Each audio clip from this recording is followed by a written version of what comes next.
Buenas tardes, bienvenidos un día más al Roca Madrid Gallery, a esta cuarta sesión de La ciudad como hábitat, este ciclo que organizamos junto a la Asociación Sostenibilidad y Arquitectura.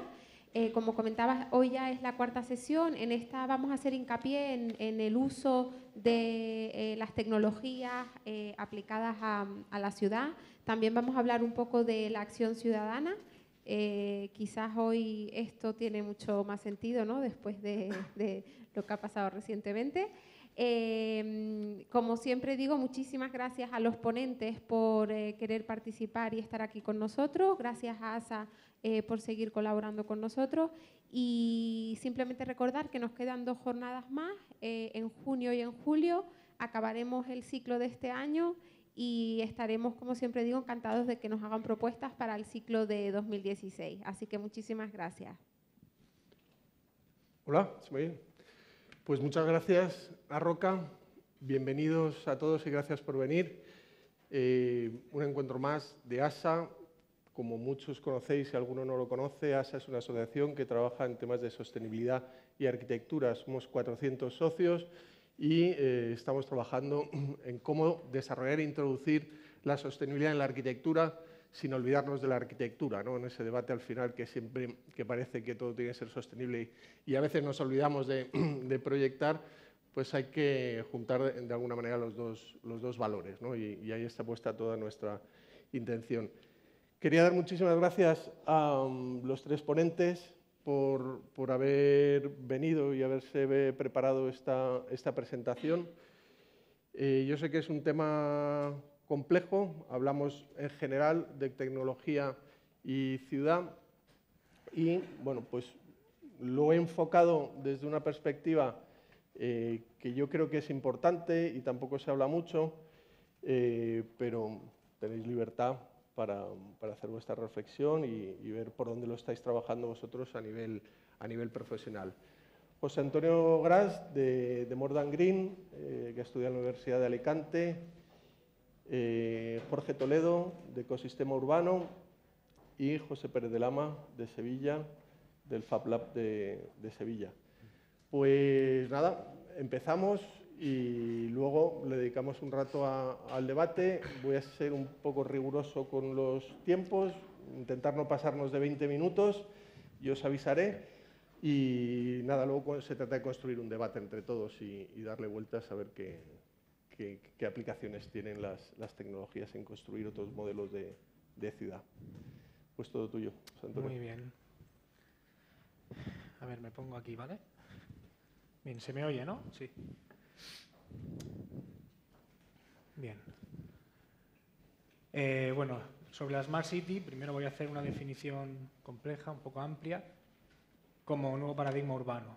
Bueno, a lo largo de la historia, toda transformación, digamos que toda introducción de la tecnología o todo nuevo paradigma de estructura económica ha conllevado transformaciones urbanas, como pasó en la primera revolución industrial, en la segunda con la entrada de las energías fósiles y el coche, sobre todo, y ahora, pues según Jeremy Rifkin, estamos en lo que sería la revolución del conocimiento, la tercera revolución tecnológica. Revolución de la inteligencia o de las energías renovables y de las tecnologías inteligentes. Eso es lo que él plantea. Entonces, la Smart City sería un poco lo que abandera ese concepto, ¿no? Ese cambio ese nuevo modelo.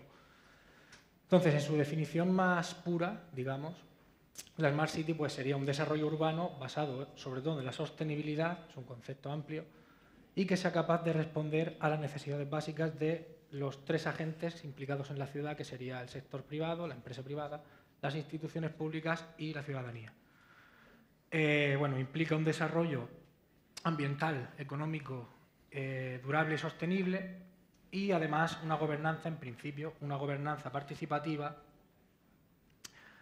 una gestión prudente de los recursos naturales y un buen aprovechamiento del tiempo de los ciudadanos. Eso en principio a partir de la tecnología. Entonces, según Fadela Amara, activista francesa, dice una ciudad inteligente lo es fundamentalmente a través de la digitalización, utilizando todo el abanico de tecnologías disponibles siempre al servicio de los ciudadanos.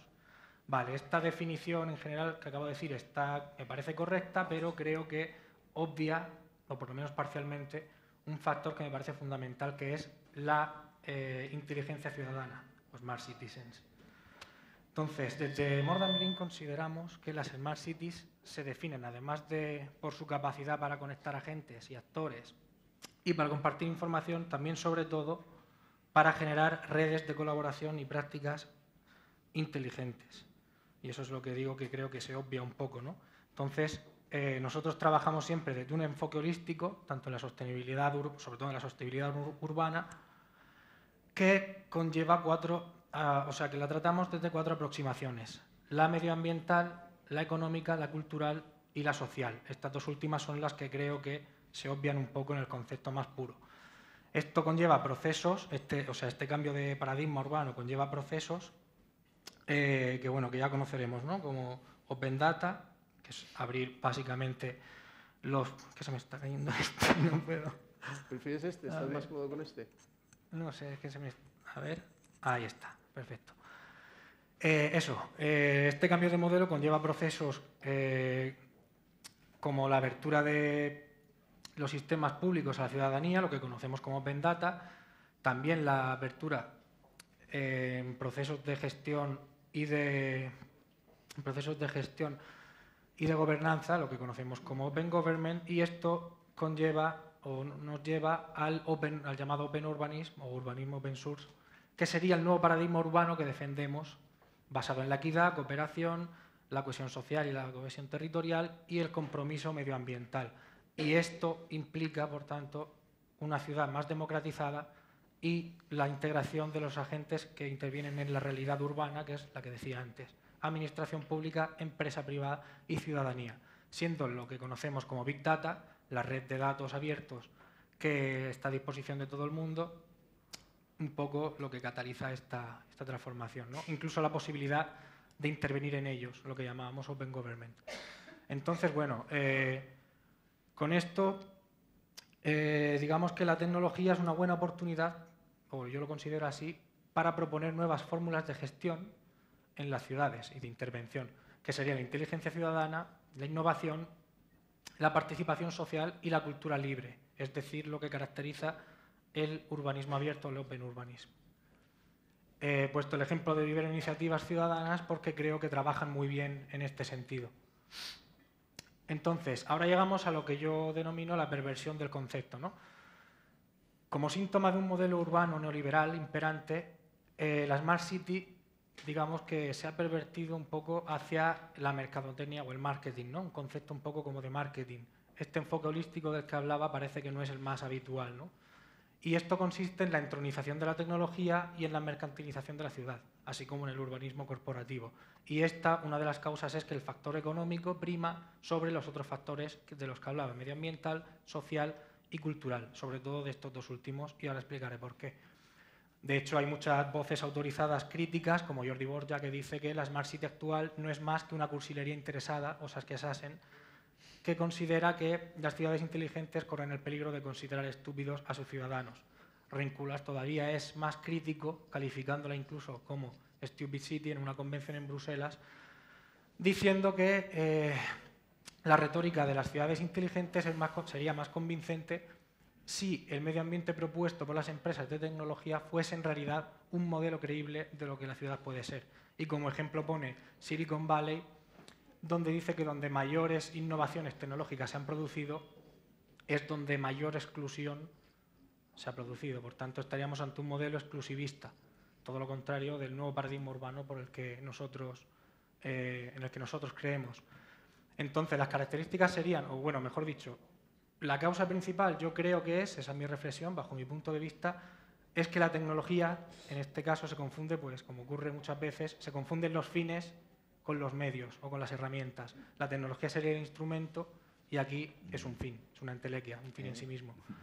Además de que el factor económico esté por encima del social y cultural, como ya decía. El medioambiental en este caso sería la excusa para catalizar esa perversión, ¿no? Digamos que la lectura siempre se centra en lo verde y con ello justifica lo económico, y pensamos que eso no es así.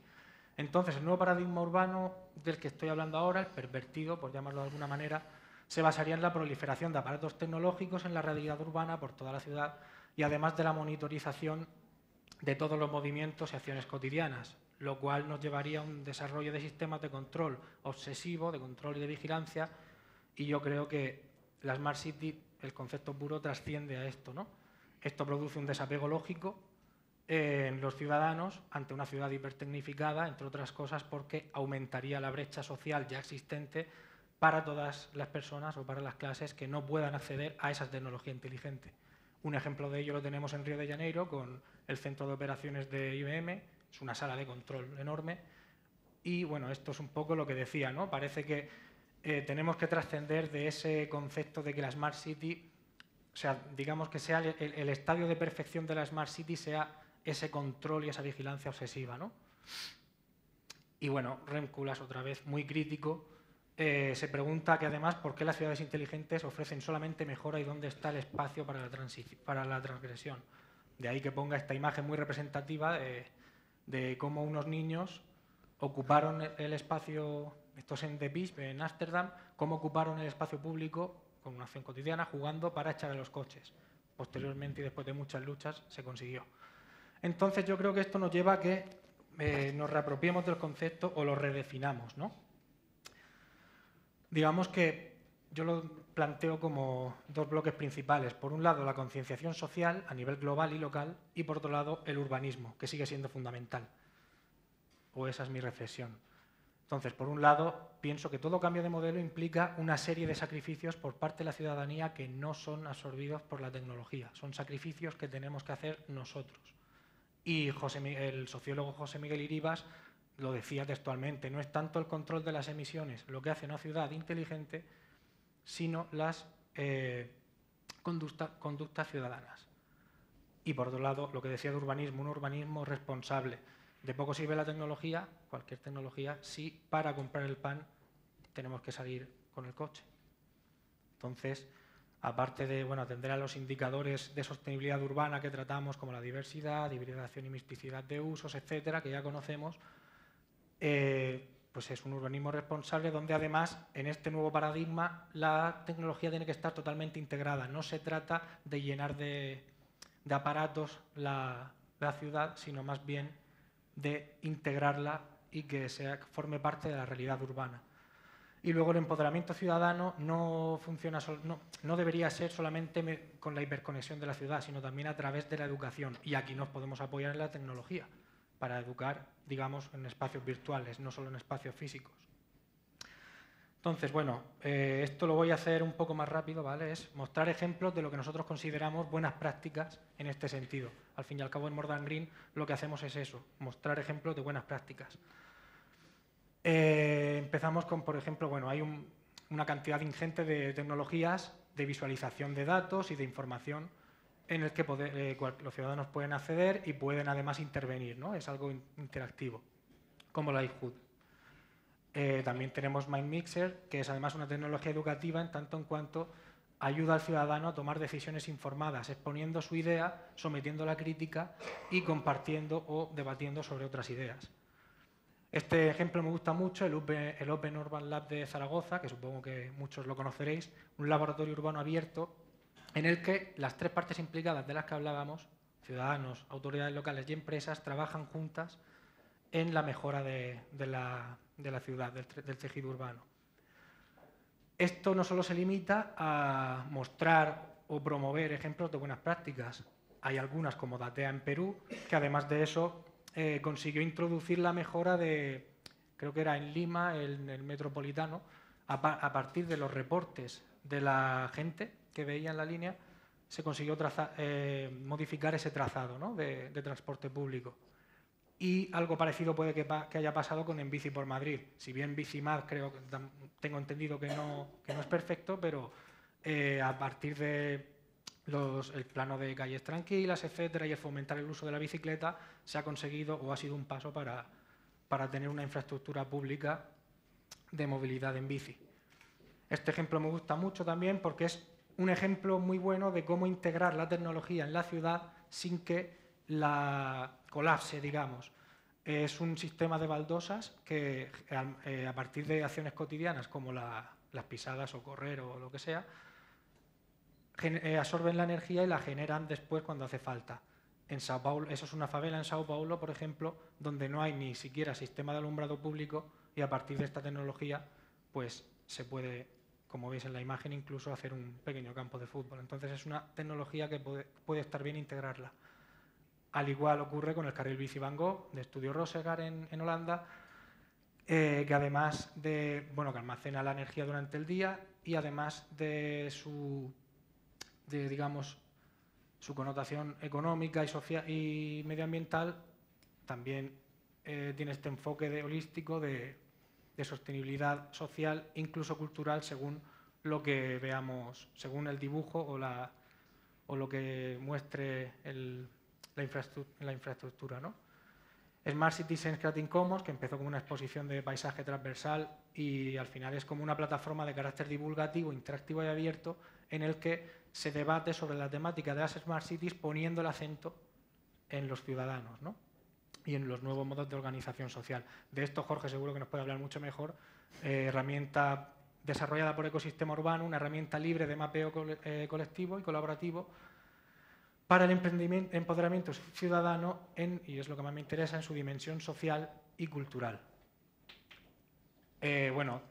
Dos tecnologías como Fix My Street en Gran Bretaña y Repara Ciudad en Barcelona para reportar directamente errores, digamos que para mantener la vía pública a través de todos los ciudadanos, que no sea solo algo de la administración pública.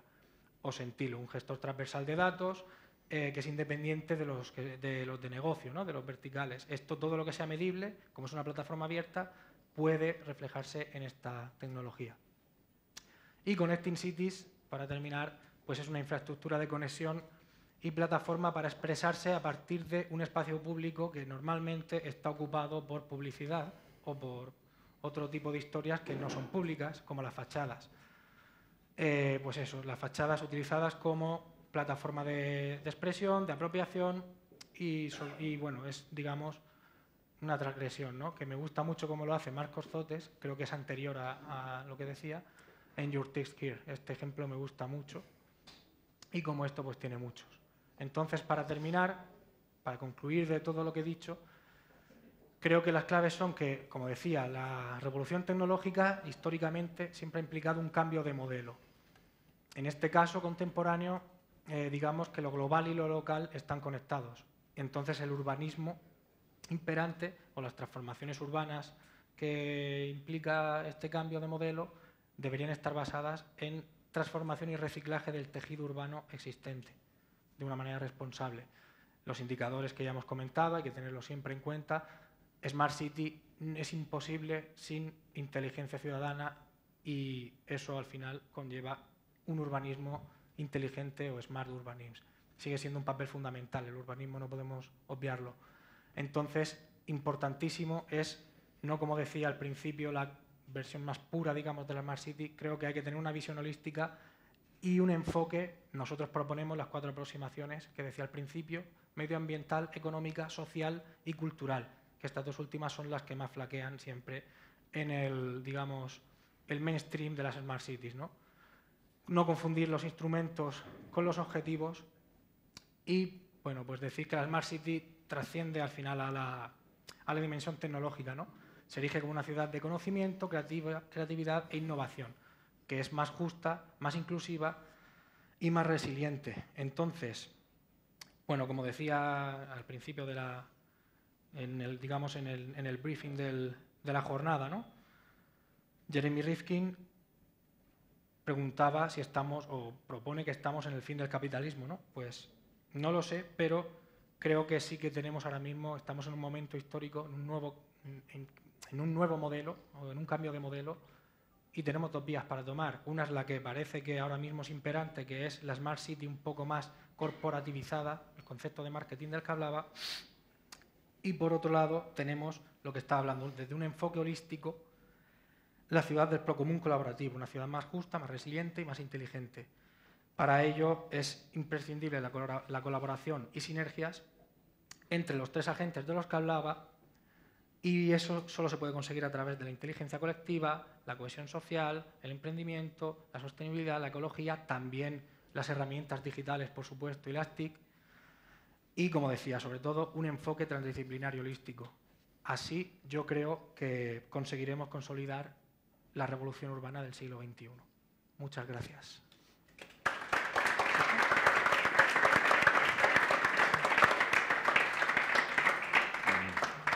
Un poquito de agua. Pues muchas gracias, José Antonio. Muy interesante.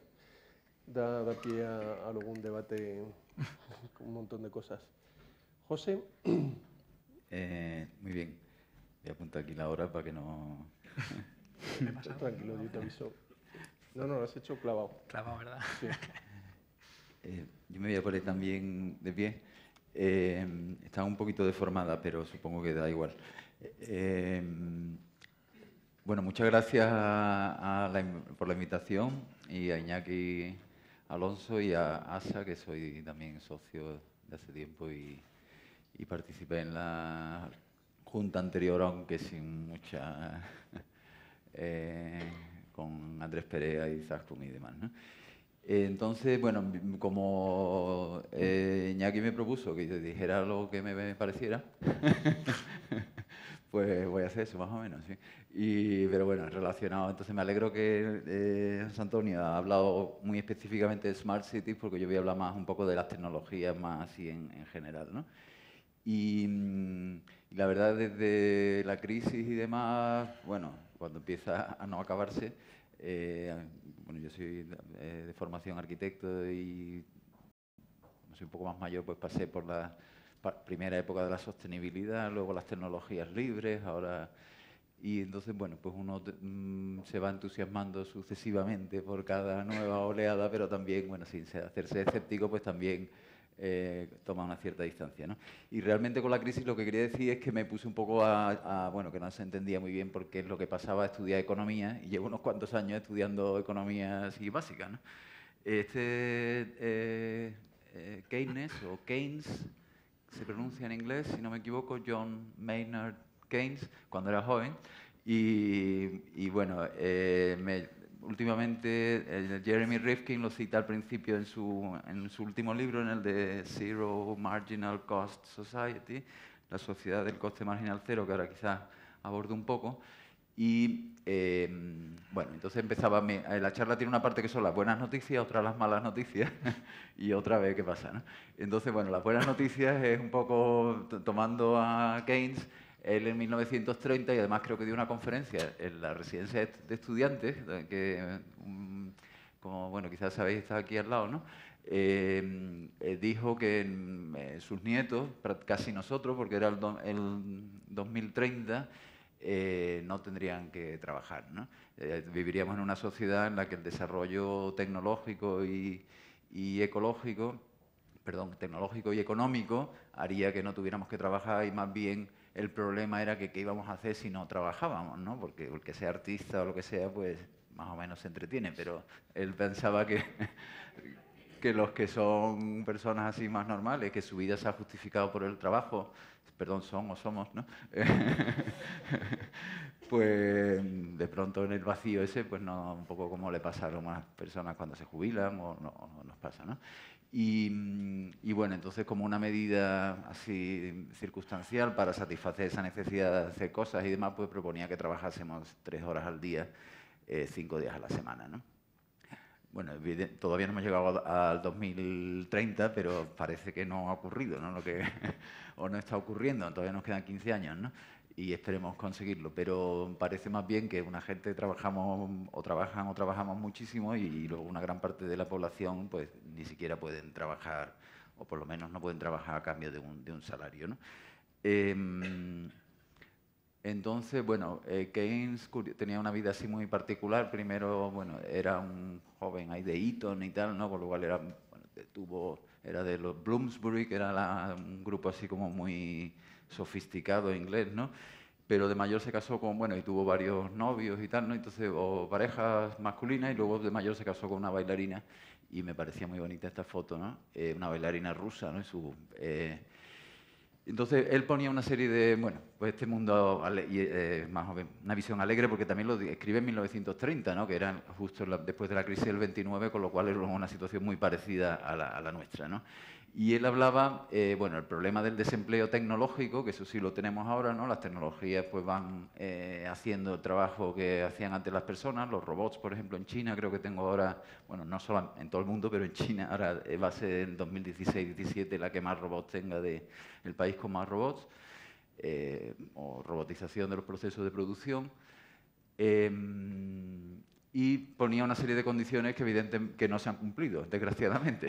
El control de la población, decía él, desde el 1930 ahora ha pasado de 2.000 millones a 7.000 y pico de millones, no sé si ahora estamos en 7.500 así, ¿no? La voluntad de confiar en las ciencias, ¿no? También era un hombre así, o en lo tecnocientífico, evitar las guerras y el disenso social. Inmediatamente vino la Segunda Guerra Mundial y luego hemos seguido así con más guerras, ¿no? Y que se diera, digamos, la acumulación constante de capital. Y ahora hay una cuenta muy divertida a la siguiente diapositiva, ¿no? O sea, que realmente Keynes era más bien conservador y creía en el capitalismo, ¿no? Y lo que decía, bueno, a mí lo que me interesa de esto un poco, él cita, curiosamente, bueno, que Drake, que era un marino militar para los ibéricos, un pirata, ¿no? Un corsario, ¿no? Entonces, bueno, hizo un gran golpe que robó a la Armada Española, ¿no? Un cargamento de oro con un barco que se llamaba The Golden Hind, como el cervatillo dorado, ¿no? La cervatilla dorada, ¿no? Y con ese dinero, la reina era una de las socias principales, y esto lo dice Keynes, ¿eh? Y pagó la deuda de Inglaterra, que tenía en aquella época una deuda muy elevada, y le quedaron 40.000 libras, que era una cantidad grande en aquella época. Fundó la compañía de East India, o la de Levante, que se convirtió en East India, y de ahí surge todo, digamos, todo el imperio británico comercial, ¿no? Y entonces dice Keynes que con un 3% de interés anual acumulado, esa cantidad equivalía a los 4.000 millones de libras, que era el comercio exterior de Inglaterra o del Reino Unido, como se llamase en ese momento, en 1930, ¿no? Aparte de la anécdota, bueno, y esto, claro, la reina recibió a Drake, y esta es como una reconstrucción de 1905 de esa llegada, ¿no? Pero aparte que me hace gracia y es curiosa la historia, pero la idea es como que un 3% de mejora anual acumulado, bueno, compuesto, que se dice en el interés de cuando crece el capitalismo, pues en la sostenibilidad, en la cohesión, podríamos también intentar aplicar ese 3% de acumulación, que quizás no tenemos tanta acumulación, o sea, no tenemos esa tecnología de acumulación en las cuestiones sociales como a lo mejor tiene el capital, que es mucho más, en ese sentido parece que está mucho más desarrollado, no sé, podemos disentir de eso. Bueno, entonces lo de Keynes venía porque efectivamente Rifkin lo cita, ¿no? Al principio, y bueno, pues busqué el texto, está por ahí en internet y es curioso, ¿no? Y aparte que te da bueno, por otra parte Keynes, el economista más importante del siglo XX, o bueno, pues él fue un poco el que diseñó de alguna manera la recuperación de Estados Unidos y de Europa después de la Segunda Guerra Mundial, y estos periodos de 25, 30 años, ¿no? Que ha sido como la edad dorada del capitalismo, ¿no? Pero en el que parece que había un pacto interesante entre capital, gobiernos y trabajo, digamos, ¿no? Bueno, entonces tiene el libro, es un escritor prolífico, ¿no? Pero estos dos libros de alguna manera han llamado mucho la atención a los arquitectos y las arquitectas, creo, y a los ambientólogos, etcétera, ecólogos, ¿no? Porque cada vez se va aproximando más, ¿no? Y presenta también de nuevo una imagen muy optimista, ¿no? De que realmente está en nuestras manos dar lugar a una economía de la abundancia, ¿no? Es decir, o de la abundancia sostenible, me parece, no sé si dice él o McDonough y y Braungart, de Cradle to Cradle, pero que realmente, digamos, la idea aquí en el coste marginal cero, la sociedad de coste marginal cero, es que el coste marginal es una manera de pensar de los que no eran marxistas, digamos, pero bueno, la idea es que lo que cuesta producir una unidad adicional, ¿no? Y entonces, bueno, lo que dice es que, por ejemplo, en software o en música o lo que sea, una vez que producimos la canción o el programa o lo que sea, ya hace una unidad nueva, tiene un coste marginal muy pequeño que tiende a cero, ¿no? Y él plantea que en energía, en fabricación, en fin, en casi todos los ámbitos actuales, se puede pensar que podríamos ir a una economía de coste marginal cero.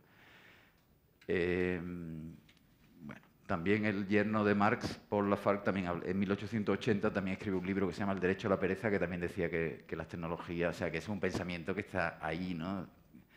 El último libro, quizás la aportación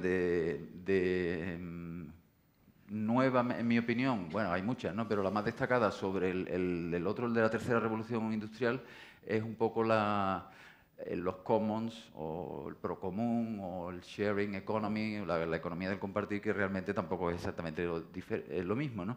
Pero lo pone más en valor Rifkin en ese libro, y lo que habla es que hay como una nueva, digamos, modelo, no nuevo, sino que ha emergido algo que existía desde siempre, ¿no?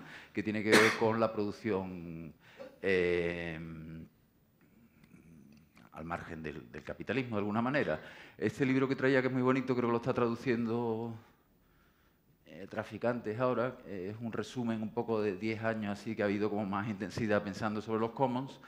David Bollier, Think Like a Commoner, y dice, bueno, bueno, lo improviso más bien, pero vamos, la idea es que sería, pues yo qué sé, el software libre o el Tribunal de las Aguas de Valencia, o algo que empiezas a... Bueno, también Elinor Ostrom le dieron el premio en 2009 Nobel, no sé si era la primera mujer, sobre los commons, ¿no? Entonces, bueno, ahora de pronto vemos commons en todos lados y sería como un grupo, una comunidad que tiene unos protocolos y unas maneras de organizarse y unas ciertas tecnologías entre sociales y propiamente técnicas, y que gestionan o producen un recurso y lo comparten de una manera que no es, digamos, estrictamente de mercado. Y, bueno, la idea de Rifkin es que cada vez la economía va a tender hacia eso. Es una idea, digamos, cuestionable, o por lo menos una parte importante de la economía va a aparecer toda esta cuestión. No lo explica muy bien, pero bueno. Este es un diagrama mío, porque ya me estoy quedando sin tiempo, de las 5 pilares que cuenta Rifkin, que quizás a lo mejor estáis familiarizados, pero yo lo veo relevante, ¿no?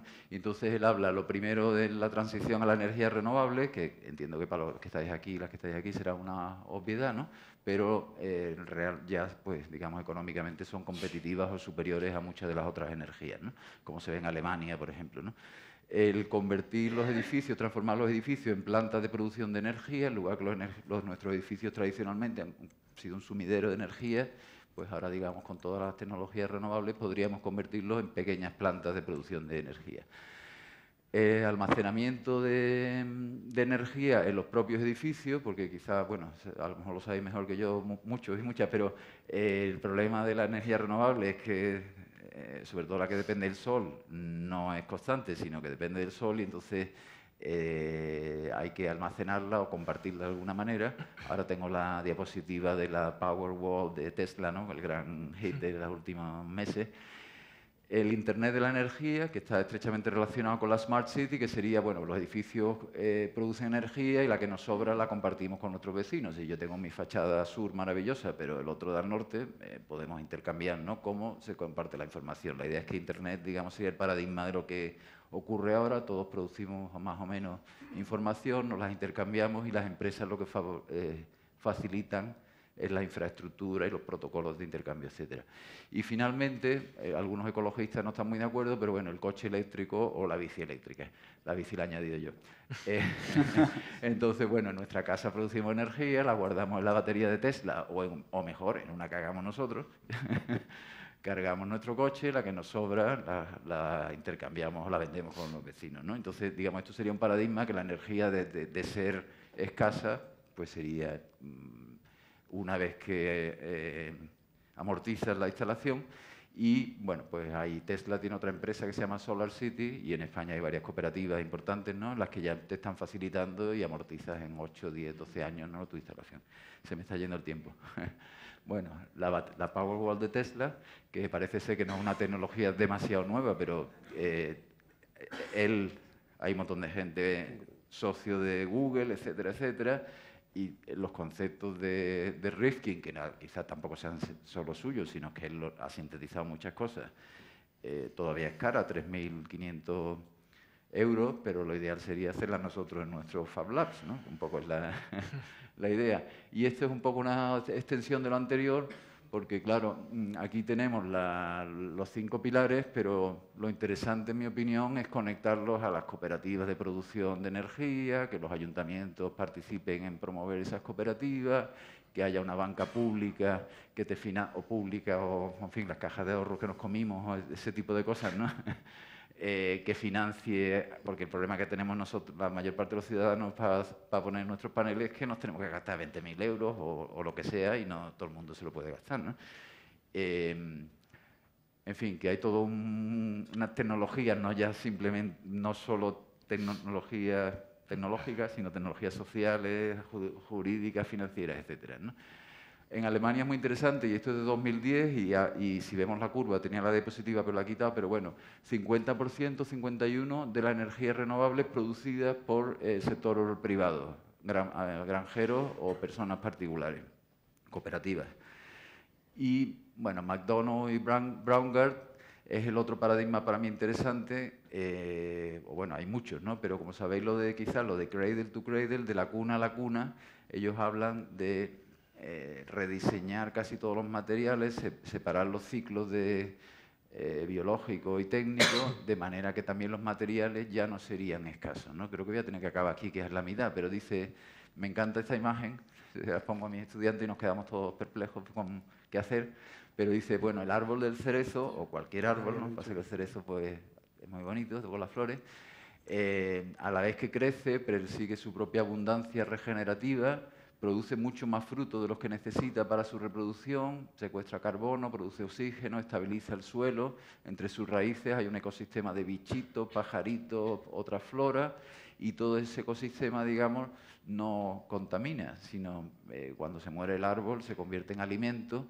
Y la pregunta es si nosotros como humanos podemos, bueno, y otras comunidades animales o vegetales hacen lo mismo, podemos diseñar nuestro entorno de manera que no se convierta en basura cuando se acabe, sino que sea como la naturaleza, ¿no?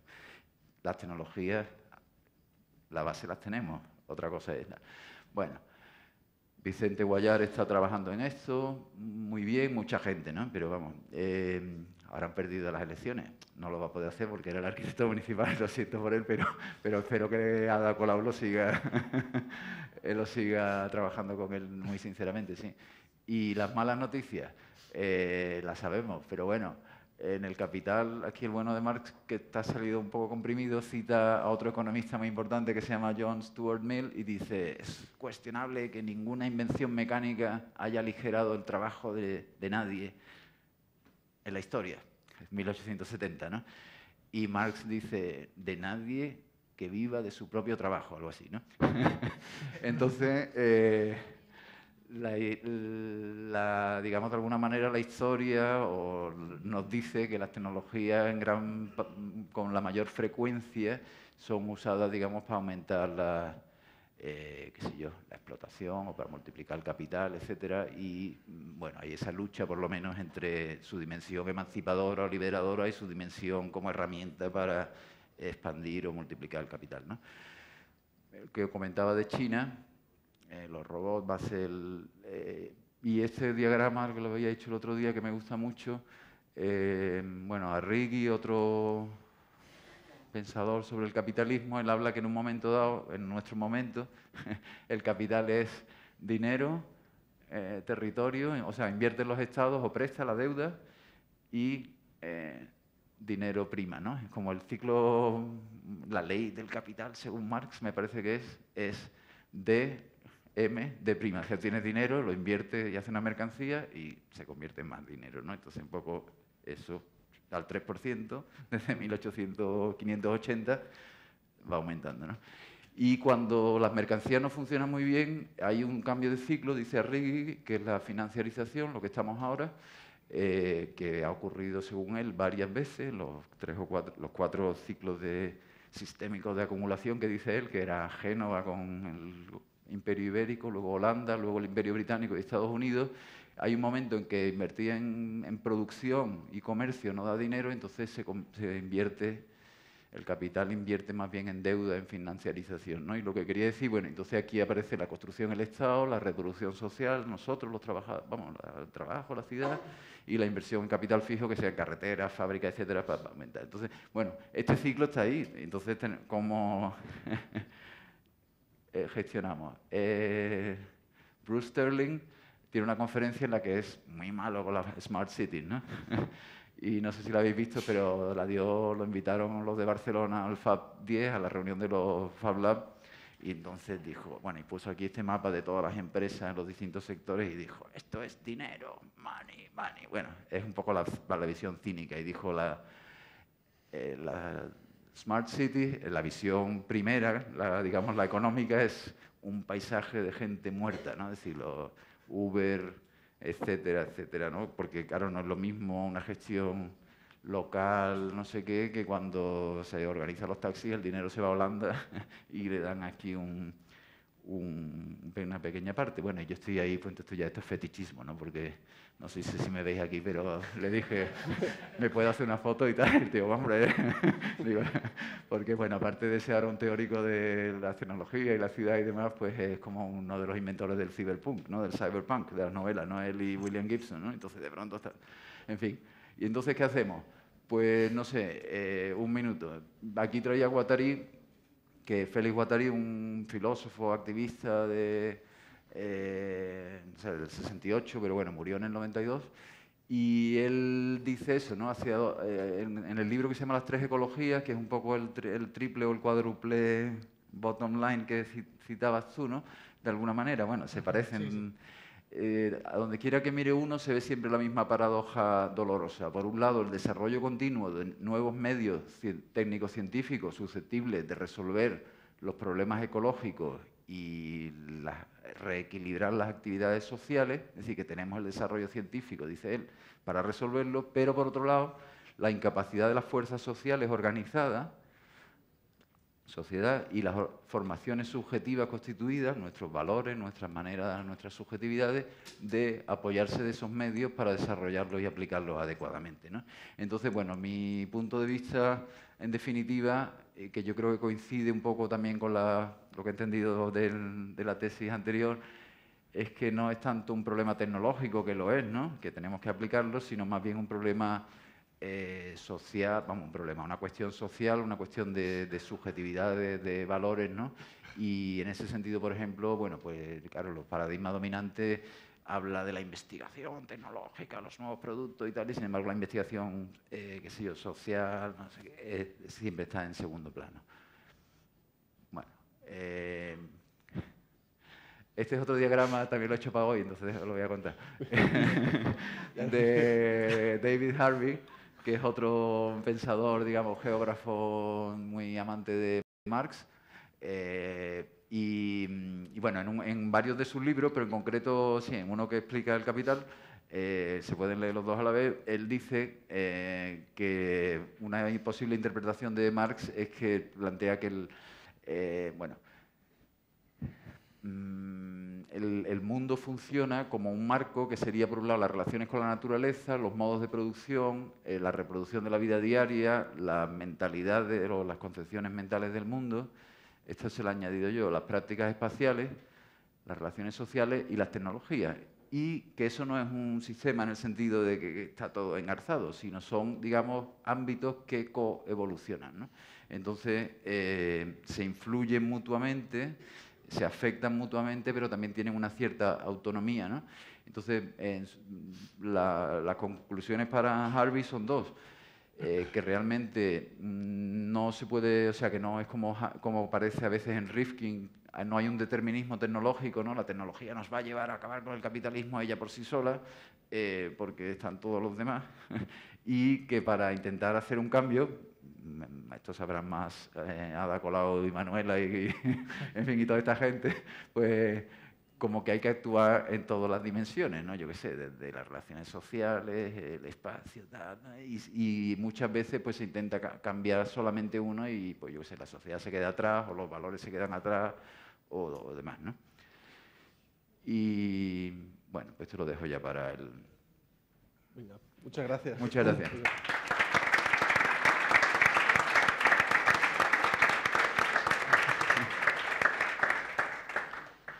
Pues muchas gracias, José, muy interesante. Mucho menos. Vamos a dejar las preguntas para el final, porque aunque dan ganas ya de arrancar y empezar, pero vamos a hacer las 3 presentaciones y luego construimos el debate. Jorge, su turno. Muy bien. ¿Dónde es mejor que me ponga? Porque creo que si me pongo ahí vais a estar mareados. Pero ahí... Mejor aquí. Bueno, vamos a ver. Déjame aquí para controlar. 5 minutos. Bueno, la verdad es que parece casi que nos hayamos puesto de acuerdo en no hacer lo mismo, en hacer cada uno una cosa. Creo que las charlas van a ser completamente distintas, pero se complementan en el contenido. Creo que nos ha cuadrado perfecto. Bueno, yo voy a hablar más de la parte tecnológica específicamente de las Smart Cities, que ya se han presentado. Y la tesis principal que quiero defender es que si esa tecnología no es abierta, de Smart, nada. Voy a contar una historia, no sé si habéis visto esta película, si no, espero que los spoilers no duelan mucho. Tampoco es una película muy buena, así que no, y el argumento es como muy básico. Pero la historia es una historia ambientada precisamente con robots, ¿no? Humanizados, y la historia parece ser la típica historia de un joven que deja a sus padres y se va a la gran ciudad con sus sueños de inventor y a conocer a su ídolo. A ver, no sé qué está pasando aquí.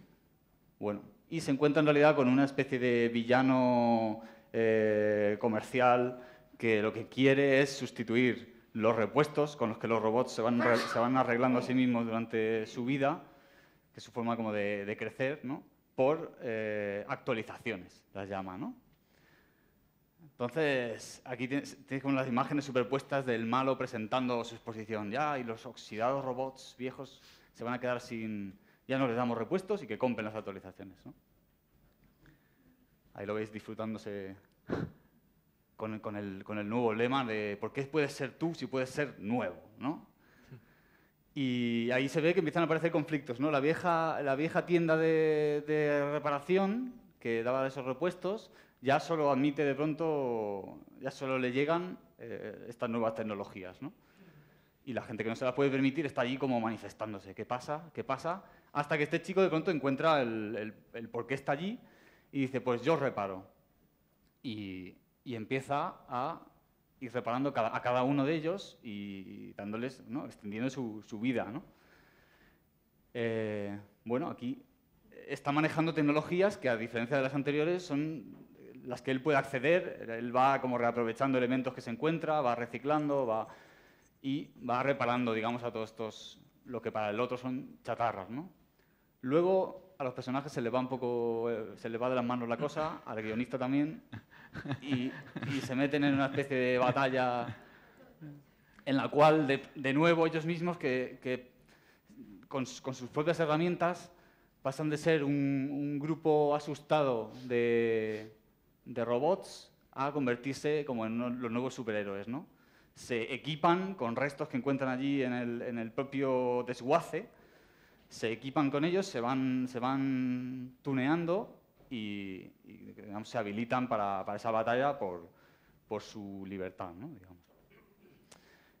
Bueno, aquí digamos, el tema que yo saco de la película es que al final la tecnología es un medio y la lucha por el control de los medios sigue estando, lucha o no, pero vamos, digamos, el control de los medios sigue siendo un tema clave. Y más cuando como en las Smart Cities, los medios son medios de control. Entonces, ¿quién controla los medios de control? ¿No? Ahí se empieza a hacer más compleja la cosa.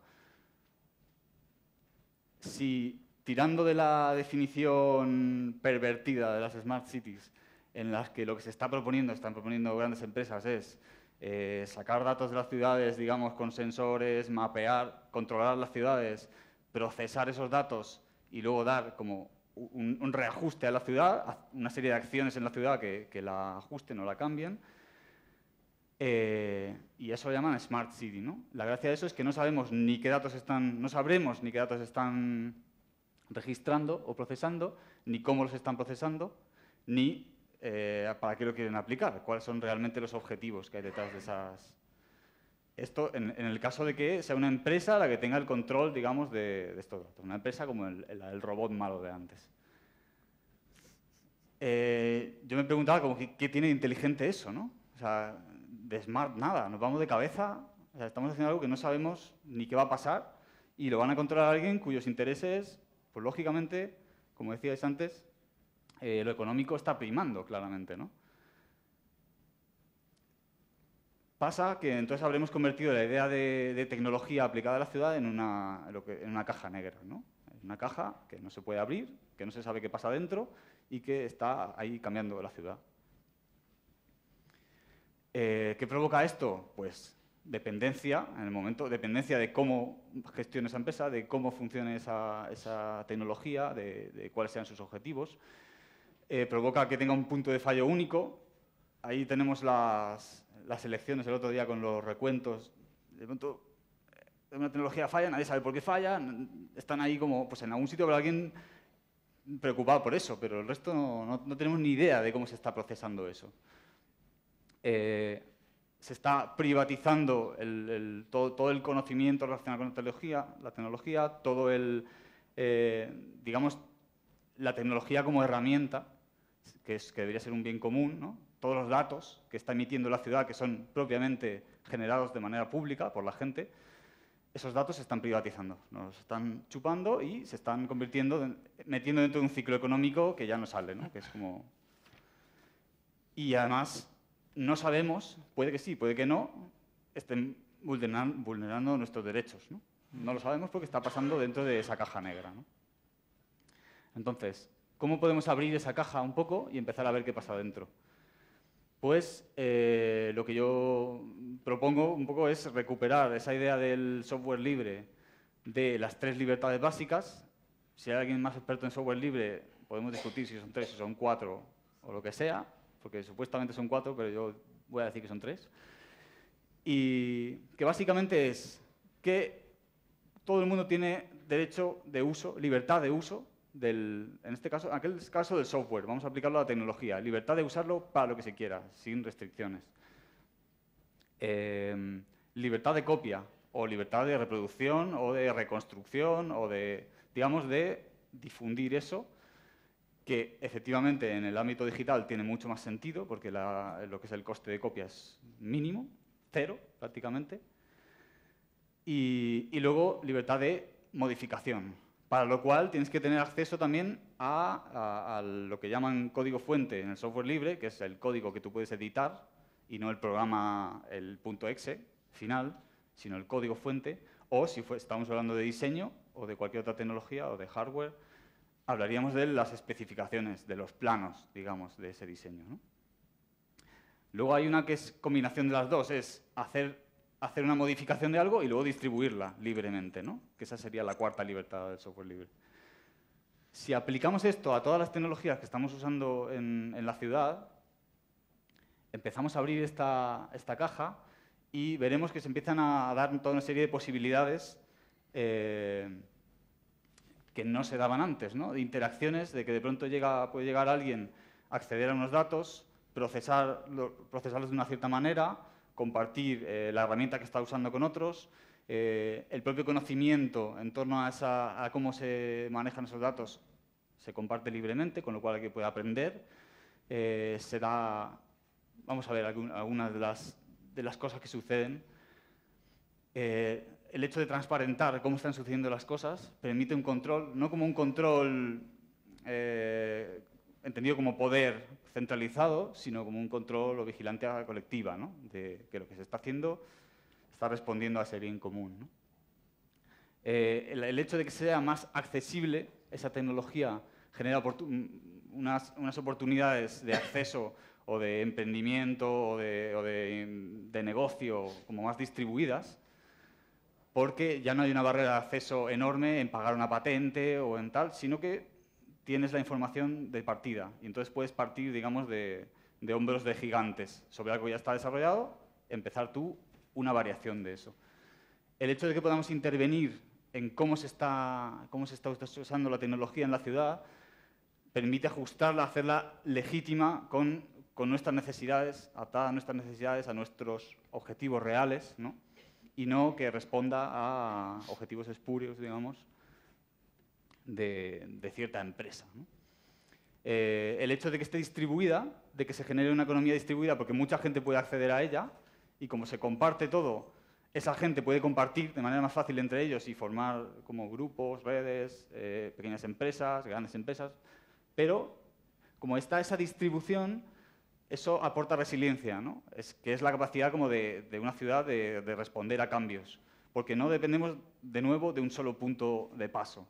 ¿Qué pasa cuando la típica fábrica enorme de coches que da de trabajo a toda una ciudad cierra?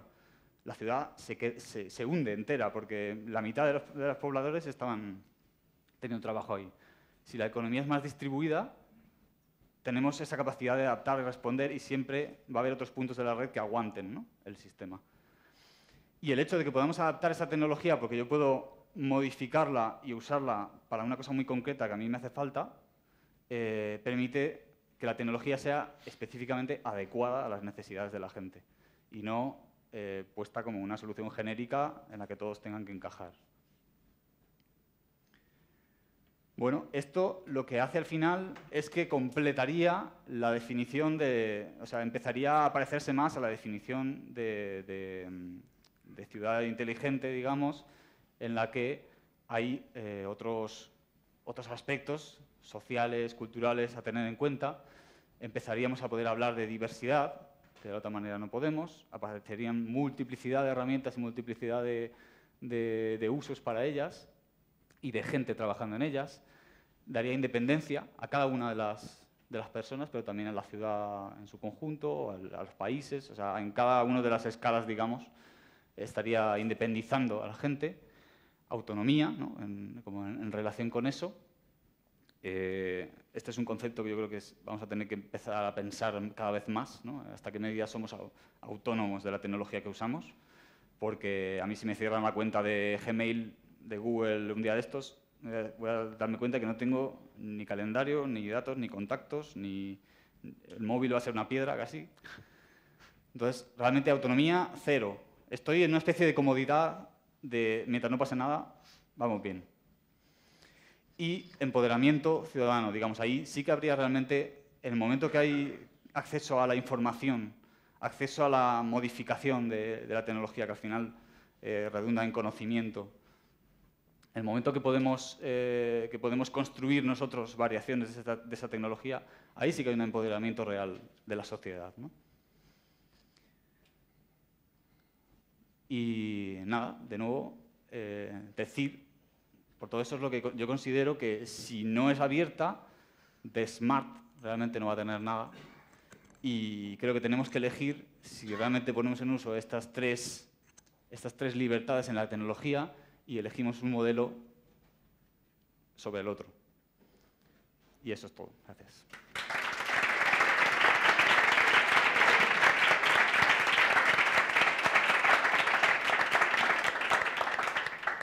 Muchas gracias, Jorge.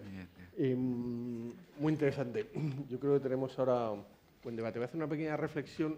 Hace un par de años estuve en una conferencia de María Novo, que es una profesora en filosofía, y explicó muy bien la diferencia de pensamiento que se está produciendo ahora, de pensamiento mental. Y te lo explicaba por la aparición de Internet, pero porque decía, antes vivíamos un mundo racional, determinista, mecánico, causa-efecto, las cosas se producían así, y ahora desde que tenemos el Internet de las cosas, nuestro sistema se parece más a un sistema vivo. Es pues indeterminado, es impredecible, nunca sabes por dónde van a salir unas elecciones, nunca sabes por dónde van a ocurrir las cosas, ¿no? Y realmente, pues a través de sistemas distribuidos, la posibilidad que te da de construir modelos más distribuidos, más relacionados, más similares a un sistema vivo, ¿no? Es un cambio de pensamiento, ¿no? Que tiene igual más que ver con lo que decía Pérez de Lama de la ecología subjetiva. Yo también siempre he dicho que no llegará ni la medioambiental ni la social si no aparece la subjetiva, o si no se producen procesos de subjetivación que realmente nos hagan cambiar y entender que de repente, pues, una señora que antes de ayer estaba pues, cogida por los Mossos de Escuadra, esta imagen que ha rulado ahora tanto por internet, ¿no? de Ada Colau. Antes no teníamos en nuestro imaginario que pudiese ser alcaldesa de Barcelona, y de repente se ha producido y de repente es alcaldesa de Barcelona, ¿no? Todas esas cosas no participaban de nuestro imaginario, entiendo, y ahora de repente pueden pasar un montón de cosas que son imprevisibles, ¿no? y que no sabemos por qué pasan, ¿no? Y que tiene que ver un poco con la tecnología desde esa perspectiva. Y nada, pues bueno, creo que ha sido muy interesante y que, bueno, podríamos abrir un turno de preguntas. No sé si alguien tiene alguna pregunta, y si no, abro yo el melón. A mí me interesa, desde esa parte de cambio de pensamiento, todo esto que se está produciendo para que los ciudadanos nos convirtamos en productores en vez de consumidores, ¿no? Yo creo que ese es uno de los grandes cambios que se pueden producir. Lo comentabas tú, José, con el tema de la energía, y está pasando ahora. De repente todos podemos tener una empresa eléctrica nuestra, es decir, tú te haces socio de una cooperativa que produce energía renovable y tienes tu empresa, eres productor de energía.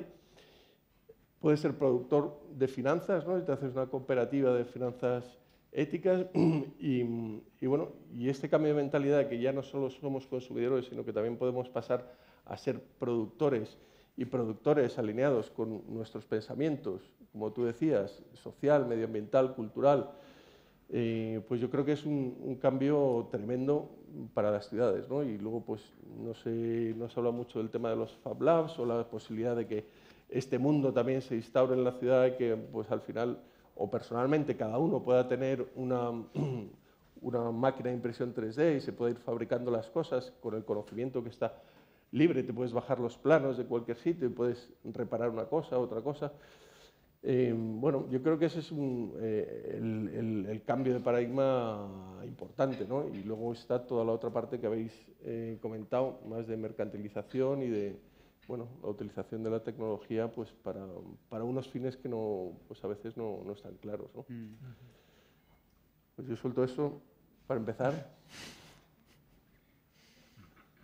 ¿Creéis que se puede producir este cambio de consumidor a productor en las ciudades y que todos podamos producir diferentes objetos, energía, diferentes elementos?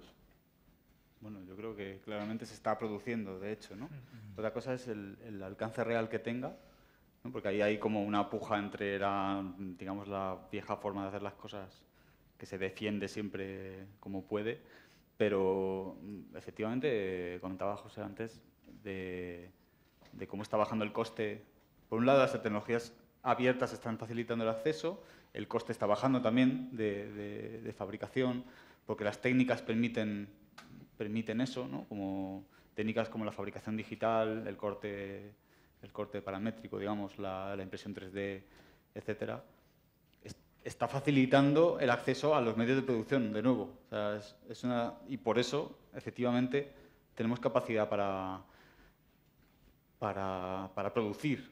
Igual que las tecnologías digitales, digamos, especialmente a través de Internet, facilitan todas esas formas de trabajo cooperativo que podían dificultarse antes y permiten redes de tamaño nacional, de tamaño mundial incluso, que trabajan operativamente como si fuera una empresa que está en una misma sala, ¿no? Y permite crear cooperativas de energía que son todo un país, ¿no? Hecho simplemente por la gente. Yo creo que ahí, no sé quién fue primero, ¿no? Pero es como la tecnología se va desarrollando conforme la necesitamos, luego aparece a veces simplemente y nos facilita esas opciones, esas posibilidades, pero yo creo que está en marcha, vamos.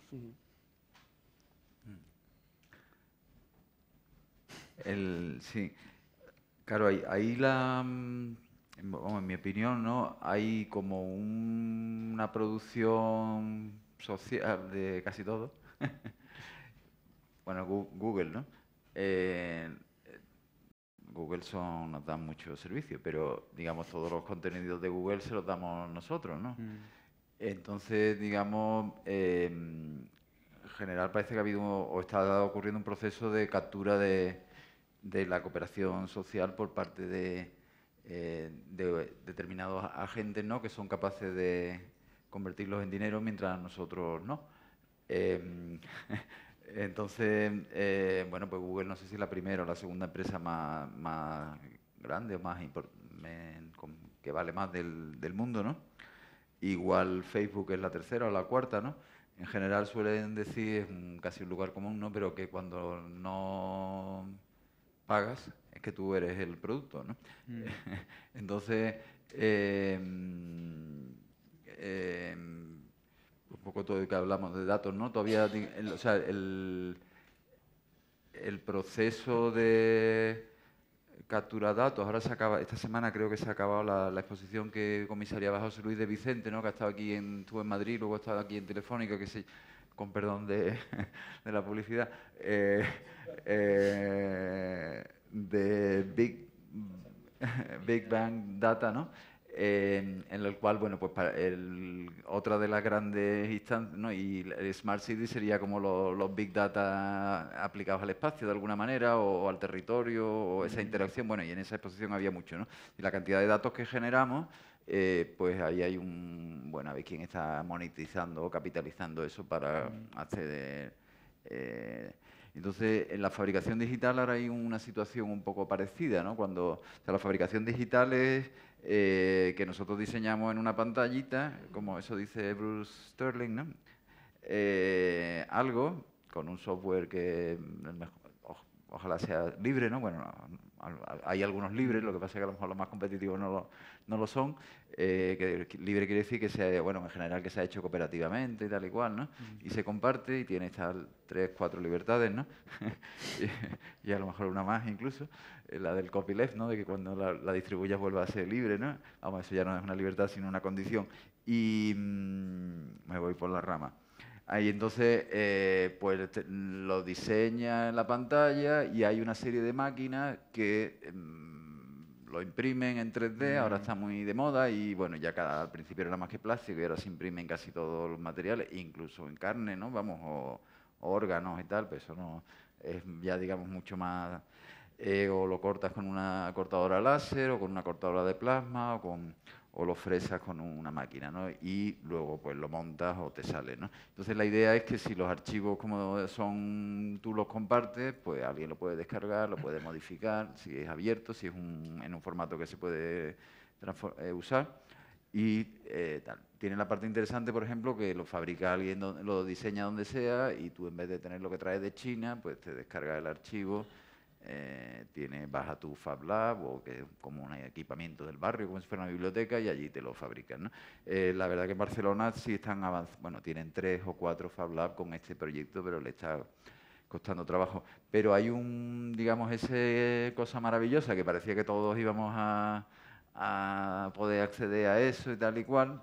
Igual que hacemos un vídeo en casa o un texto o retocamos una foto, ¿no? Pues ahora hay como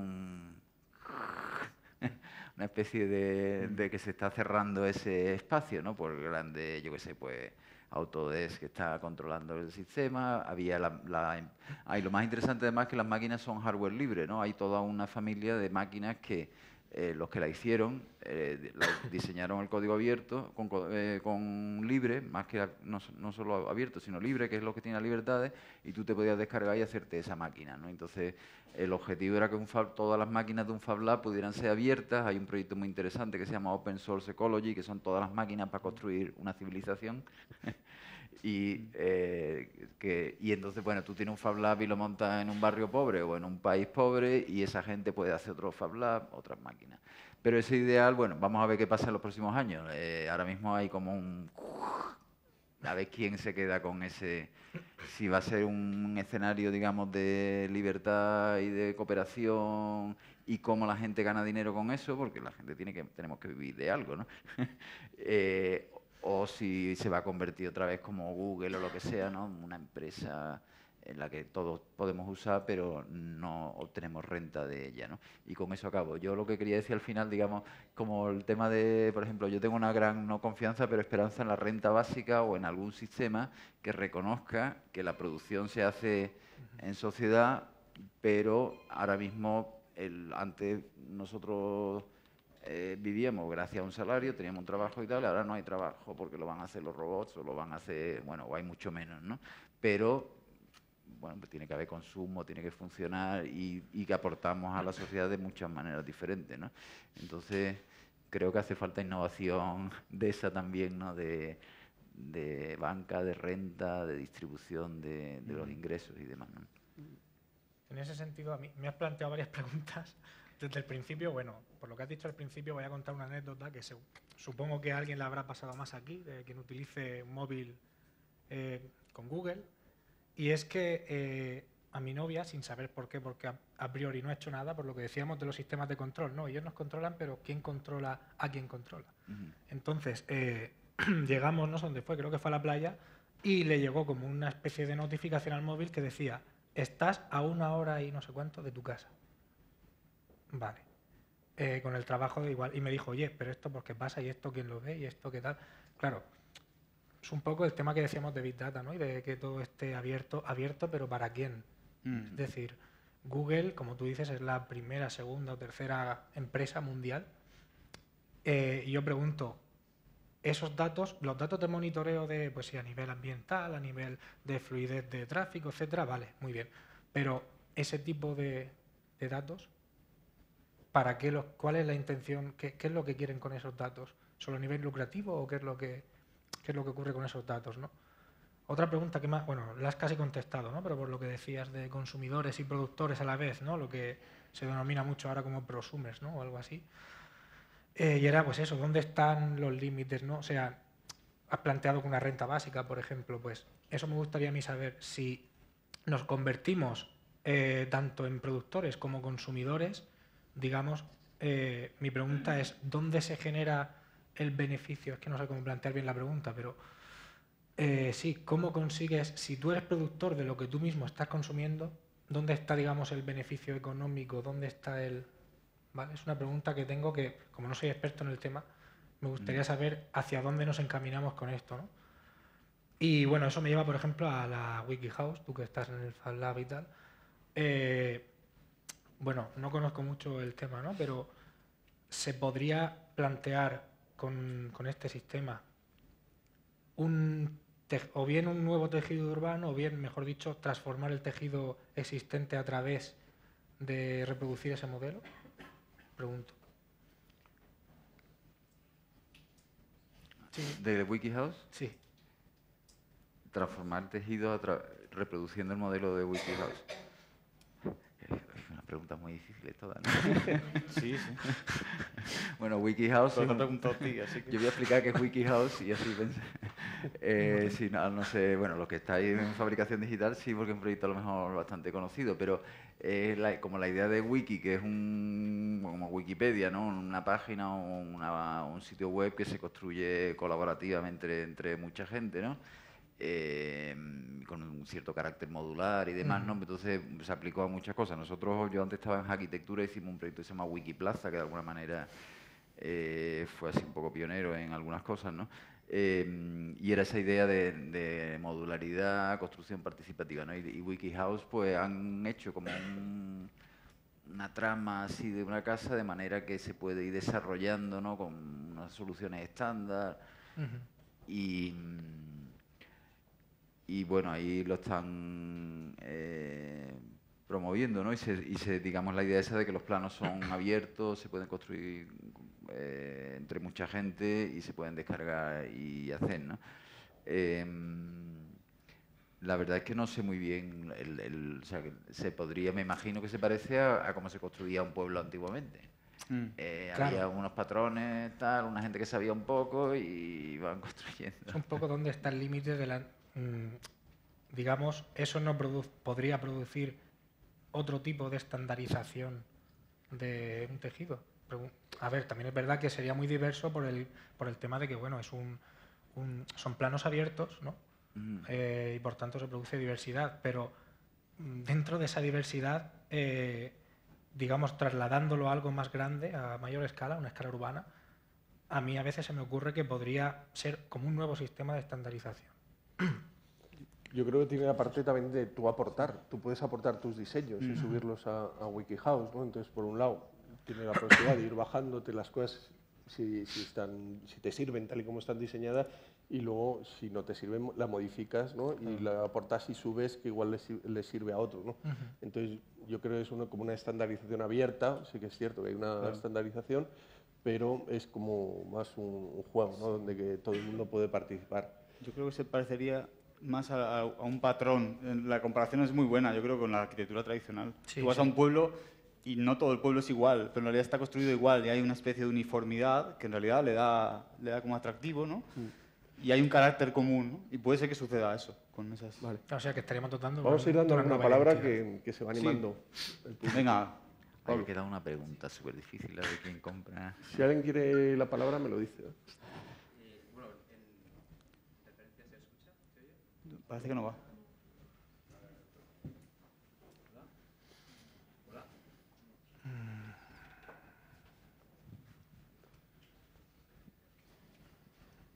Bueno, en referencia un poco a lo del tema de la WikiHouse, sí que en cierta manera, bueno, como ha explicado Pérez, además este proyecto en el cual tú supuestamente te puedes descargar unos planos de internet y de tu Fab Lab más cercano y fabricar tu casa, ¿no? Bueno, a través de un sistema de corte por láser controlado por CNC, ¿no? Pero yo creo que también que esto es no solamente en el tema de la tecnología. Yo realmente en este carro ya hace tiempo que me bajé. Utilizo mi móvil, reconozco en público, para jugar al Candy Crush. Y en cierto modo creo que esta cosa del código abierto también tendremos que hablar un poco de la tecnología accesible. Es decir, podemos hablar de poder trabajar dentro del código o dentro de esas cuestiones que generan el tráfico de datos, el control de datos, elementos colaborativos o elementos participativos o elementos autoproductivos, ¿no? Un poco la cosa de la filosofía makers. Pero también yo creo que tenemos que hacer un poco, en este tema de Smart City, también es un poco hacer énfasis en lo que creo que se denomina tecnología apropiada, ¿no? La WikiHouse no hace más que reproducir de manera tecnológica, con una cierta apología de la tecnología. Sí que es cierto que introduce esta cuestión de Internet, es un conocimiento que ya está en la red y puedo descargar y puedo ir a un Fab Lab y controlar a través de unas tecnologías que igual no controlamos, pues porque está el Autodesk controlándolo, pero hay una cuestión que es, yo creo que el invento de la WikiHouse, que es el balloon frame americano. O sea, es un sistema de construcción hiper sencillo que una persona sin conocimientos de carpintería, solamente con un serrucho y con unos clavos, siguiendo unas sencillas reglas, o sea, es capaz de construirse una casa, ¿no? Yo creo que también tenemos que pensar un poco en esa tecnología apropiada y en pensar en Smart. No solamente, yo creo que estaba muy bien lo que se había comentado al principio, que esta identificación de Smart, tecnologías avanzadas, no es tanto, sino que yo creo que tenemos que poner Smart también al nivel de la tecnología apropiada, ¿no? Y el hacerla algo accesible o abierto es que esa tecnología sea accesible. Y yo creo que también se está llegando a una especie como de elitización del conocimiento a través de una cosa tan sumamente abstracta que es el código, que va a distinguir un poco los ciudadanos que saben escribir código y los ciudadanos que no sabemos escribirlo, ¿no? Entonces yo creo que también ahí tenemos que tener un poco cuidado con ese camino, ¿no? Bueno, no sé si sabéis que la WikiHouse era la estrella en Construmat. En Construmat la parte tecnológica era la más... Construmat de este fin de semana. La parte tecnológica, lo que son las impresoras 3D, el mundo BIM y la WikiHouse, que estaba ahí construida una, pues era como... El resto era como el mundo ya muerto de la construcción, había muy poca actividad y ahí es donde había un poco de actividad, ¿no?, en este mundo de la tecnología. Mira. A ver, por favor. Ahora sí. Bueno, enhorabuena a los tres ponentes. Yo creo que, bueno, primero avisaros que he enviado a Arquía un artículo sobre las Smart Cities y claro, digo que lo he enviado ya porque hay muchísimas cosas que han salido aquí, va a salir en las próximas semanas con contenidos realmente parecidos. Fijaros que yo me hacía dos preguntas que yo creo que han sido en parte contestadas, ¿no? La primera es cuál es la tasa de manipulación que tiene todos los dispositivos de monitorización de una ciudad, vamos a decir, inteligente. Y la segunda es cuáles son los parámetros que se han decidido medir y cuáles por exclusión se han dejado sin medir. Fijaros que la primera pregunta tiene que ver, o yo hacía una pequeña reflexión sobre el componente político que tienen las Smart Cities. Es decir, yo creo o espero que la calidad ambiental de una ciudad se vaya convirtiendo cada vez más en un vector de buena imagen de cara, bueno, ya lo es de hecho, de buena imagen de cara a una ciudad, de cara al exterior. De tal manera que tener buenos datos ambientales va a ser pues, uno de los parámetros que te haga ganar o perder elecciones. Fijaros que en esta no lo ha sido. Acabamos de pasar a unas municipales donde este tema ha sido absolutamente secundario, cosa que a mí me sorprende bastante, pero espero que en el futuro lo sea. Y por lo tanto, como toda, creo que alguien decía que la tecnología es un medio, la lucha por el control de los medios sigue vigente, creo que eras tú, Jorge. Efectivamente, esto, el componente político de la Smart City es brutal y por lo tanto la tasa de manipulación, es decir, pienso en Seúl, por ejemplo, y en la clasificación ICCM de las ciudades smart más sostenibles del mundo, donde está en el número 7 y sin embargo la valoración por parte de los ciudadanos está en el número 178, ¿no? Entonces, realmente, luego está el componente económico. A José se le ha escapado Telefónica, ¿no? Yo ayer estaba en el IDAE y me decía, bueno, realmente es que hay unos intereses por construir la Smart City brutal, ¿no? Fijaros que Telefónica al finales de los 90 o a principios de los 2000, cuando todos teníamos ADSL aquí en España y en Europa, pues se fueron a países desarrollándose a instalar, pues no sé, me decían que en Brasil instalaban 175.000 líneas al día, ¿no?, de ADSL. Ahora cuando seguramente en Brasil ya tengan ADSL todos, empezaremos con los sensores Smart, ¿no? Es decir, es un vector de negocio alucinante. Entonces yo, a la segunda pregunta, que es cuáles son los parámetros que medimos y cuáles dejamos de medir, pues recuerdo a Antonio Elizalde, ¿no?, este sociólogo chileno que decía que él cuando vivió en Cuba unos años podía dejar a su hija por la tarde en el parque, irse a trabajar y luego volver y recogerla, ¿no? Es decir, ¿cómo mides eso, ¿no? Y claro, nos quedábamos todos diciendo, bueno, pues, efectivamente hay todavía vectores que no somos capaces de medir, ¿no? O cómo medimos la biodiversidad, ¿no? El otro día estuvimos aquí con un biólogo que analiza la calidad ambiental de una ciudad en función de la fauna, sobre todo de los pájaros que encuentra, ¿no? Alucinante, ¿no?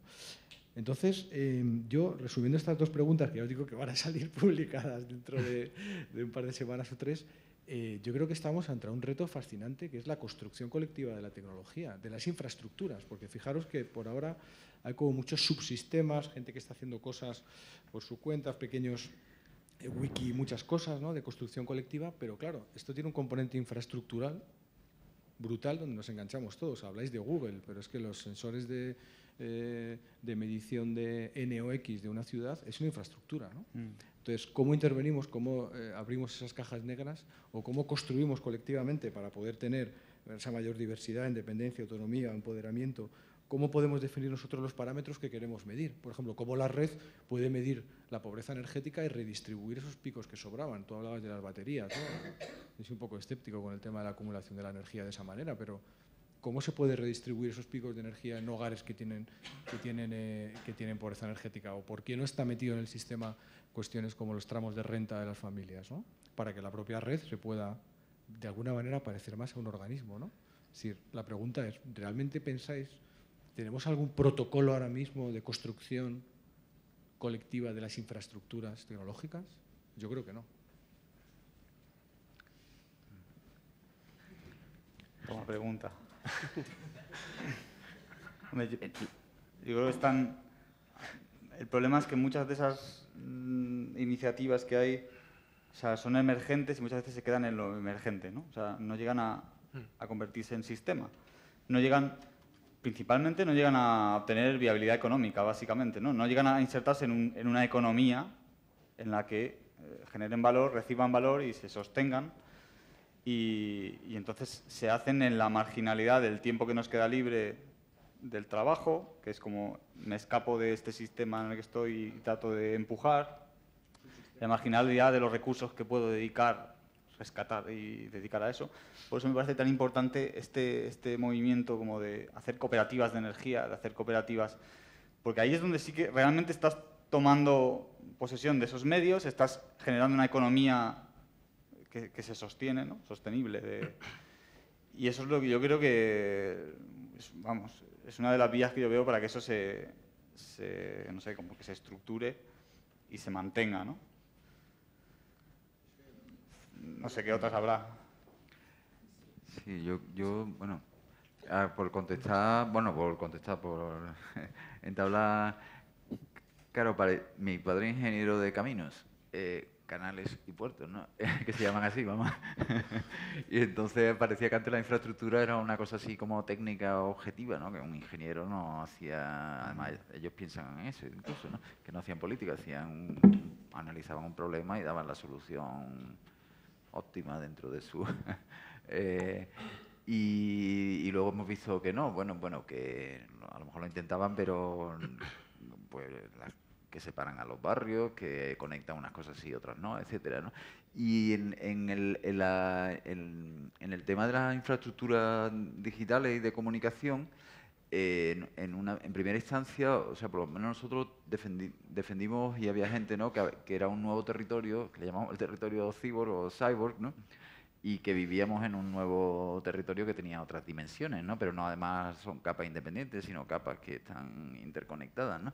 Pero eso no... Y reivindicábamos, digamos, bueno, lo que de alguna manera Castells había llamado el espacio de los flujos, ¿no?, que ahora otra vez se vuelve a recuperar y tal, ¿no? Entonces, bueno, si el poder y cómo funciona el mundo está relacionado con el espacio de los flujos, los arquitectos, si quieren seguir diseñando el mundo, tendrán que diseñar el espacio de los flujos, pero como vino la burbuja y tal, dijeron, bueno, ¿para qué vamos a diseñar el espacio de los flujos si podemos diseñar rascacielos y adosados y marinas y hoteles, ¿no? Entonces, yo creo que se abandonó esa y se convirtió más, bueno, que el teléfono, el no sé qué, no, esa dimensión, digamos, inicial, también con la sorpresa, ¿no? Y se ha convertido como en una infraestructura que hace, qué sé yo, la empresa, la ISP o la empresa de telefonía, etcétera, ¿no? Y no tiene esa dimensión. Y ahora otra vez vemos que afecta a cómo vivimos todos los días, ¿no? Pero parece que ya es como una cosa de técnica, ¿no? Sí, estoy hablando mucho, pero... No, tenemos otra pregunta allí, pero por dar un poco María Jesús. Hola, buenas noches. Bueno, felicidades a todos por las intervenciones. Yo, bueno, escuchando a todos, pienso que tenemos un reto. Quizá yo estoy intentando dar mi opinión o dirigir la atención un poco en la línea que planteaba Miguel Ángel, porque yo creo que es complejo la cuestión. O sea, yo no sé si hablaría de, también como ha dicho Pérez de Lama, o sea, hemos pasado de la ciudad de Castells, de los flujos o de informática, o sea, que la tecnología daba una tercera clave o tercera ciudad que era, ¿no?, invisible y también, pero yo creo que desconectada de la vivible y visible, ¿no? A mí me parece que ahora mismo yo siento que estamos preparados para trabajar en las intersecciones entre lo visible y lo invisible. Y yo también, no sé, cuando venía, antes de venir, pensaba un poco en el tema desde otra óptica, no sé, quizá más de ciudadana.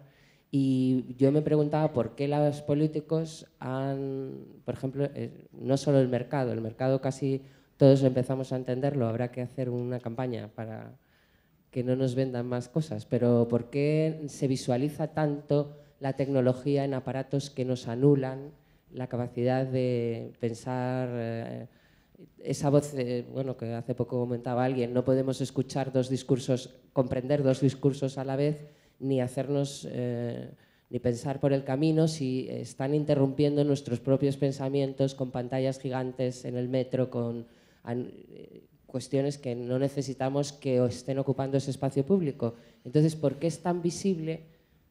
A veces, es para comentar, para decirle a la gente que tenemos una ciudad muy smart, les metemos unos tochos de televisores, un no sé qué. O sea, ahí hay una cuestión que habría que abordar rápidamente, que es lo que decía Miguel Ángel, o sea, discutir qué lugar damos a la tecnología, ¿no? Y pues eso, si pensáis que estamos preparados para buscar esas intersecciones entre esa invisible del diseño de la red, de los wikis y los trabajos en red, con la ciudad que todos habitamos todos los días. Yo ahí es que creo, bueno, yo abogo mucho por el componente social de esto, ¿no? O sea, cuando yo hablaba de que los tres agentes principales que intervienen en la ciudad, que sería el ente privado, la administración pública y la ciudadanía, aquí sobre todo pues es un tema de sinergias, ¿no? O sea, claro, también el conflicto se produce con los intereses, ¿no? Sobre todo económicos, y eso en la política pues es el día a día, ¿no? Pero digamos que si bien la administración, lo público, el poder público, se centra más también por la política, en llevar a cabo cosas que seguramente conllevan menos riesgo, ahí es donde la empresa privada quizás por esa intención de innovar, pues es importante, ¿no? Esa sinergia. Pero claro, siempre sin perder de vista a la ciudadanía. Es como el ejemplo que había puesto de la baldosa esta que genera energía, ¿no? ¿Qué hace a una ciudad smart? Que esté llena de televisores, que te digan que va a pasar dentro de 7 segundos aquí un tren y aquí un tal. Bueno, puede ayudar para ser un poco más rigurosos con los tiempos, ¿no? Pero realmente lo que hace una ciudad smart, bajo mi punto de vista, es lo que mejora las maneras, o lo que mejora la vida de los ciudadanos, al margen de que sea una tecnología, al margen de que se vea. Es más, al margen no, yo diría que incluso la tecnología que consiga mejorar la vida de los ciudadanos sin evidenciarse o sin hacer apología de sí misma, es lo que hace a la ciudad más inteligente. Es un poco como el ejemplo que había puesto de Sao Paulo, ¿no? Pues, no sé si ves el campo de fútbol, no lo sé porque no he estado, ¿no? Pero no creo que diste mucho a la vista de un campo de fútbol normal. Sin embargo, hay mucho más allá. Entonces, yo creo que la clave es esa, ¿no? Yo creo que, bueno, no sé si estoy respondiendo a tu pregunta, pero yo creo que básicamente lo que hace a una ciudad inteligente es que mejore la vida de los ciudadanos al margen de intereses y al margen de evidenciarse a sí misma, ¿no? La tecnología. Sí, y igual yo añadiría que esa convergencia entre lo invisible y lo visible, entre lo digital y lo físico, se está dando cada vez más aceleradamente. Por un lado, por los que hemos visto la oportunidad de conectar las dinámicas presenciales con las dinámicas digitales, digamos, el hecho de que yo pueda conectarme por intereses con alguien o por cercanía física con otra persona y que pueda combinar eso, o sea, el potencial social de eso. Pero luego otros, con sus propios intereses, digamos, están también empujando a tope. Y la tendencia ahora mismo es que la interfaz, lo que ahora mismo es mirar el móvil, lo que antes era mirar un ordenador, ahora es mirar el móvil, y ahora empieza a ser mirar una especie de capa superpuesta al ojo, ¿no? Como estas gafas de Google, etcétera, es hacer la interfaz transparente, para que la información ya directamente esté superpuesta, la información digital, ¿no?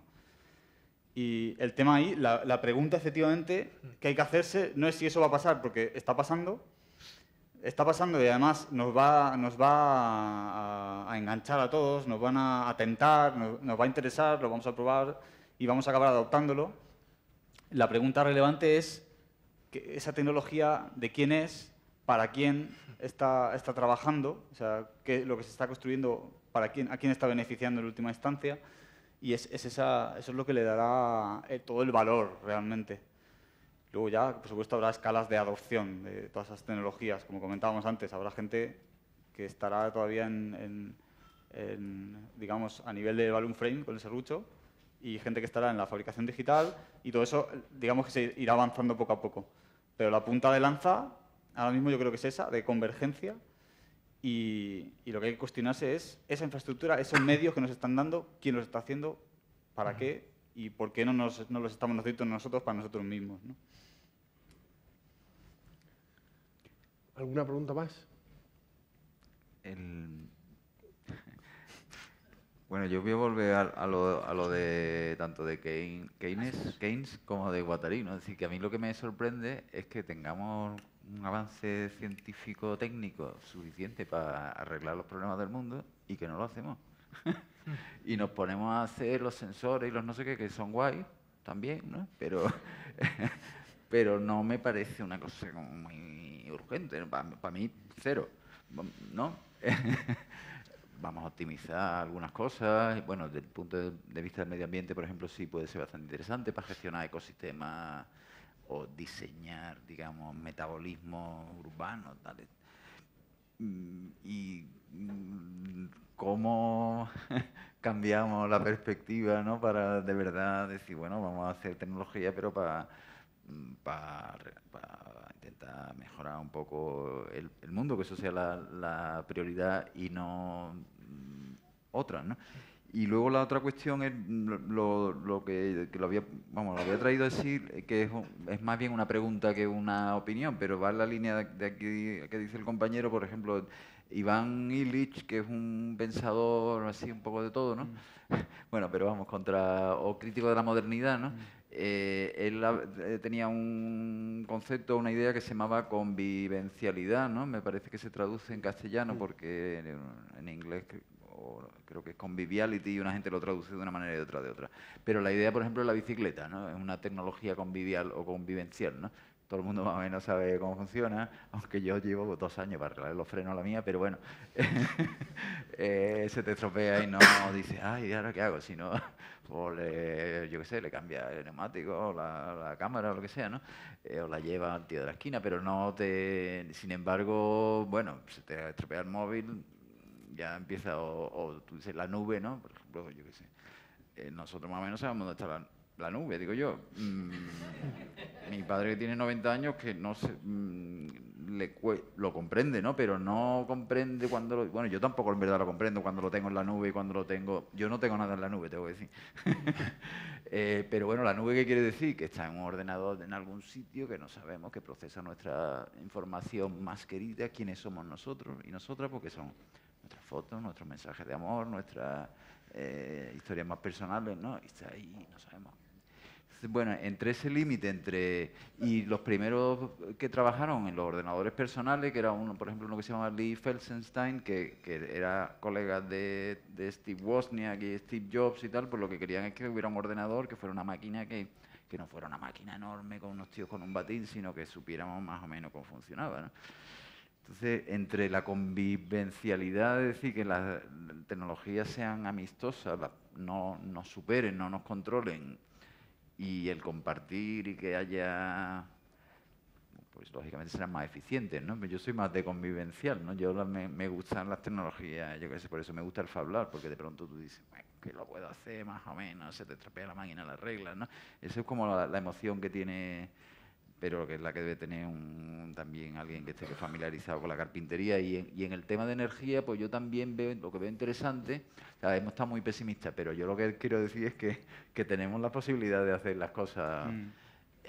Yo lo que vería interesante es montar una fábrica tipo Fab Lab que haga los paneles en cada pueblo, en cada provincia, que a lo mejor no son los mejores del mundo, pero son buenos, se fabrican allí, se saben cómo se arreglan, genera una economía tal. También allí tenía las diapositivas, ¿no? Toda la economía verde, o sea, la otra idea de Rifkin es que puede haber o lo que llaman Green Economy o Green New Deal, ¿no? Todo el cambio de paradigma, ¿no?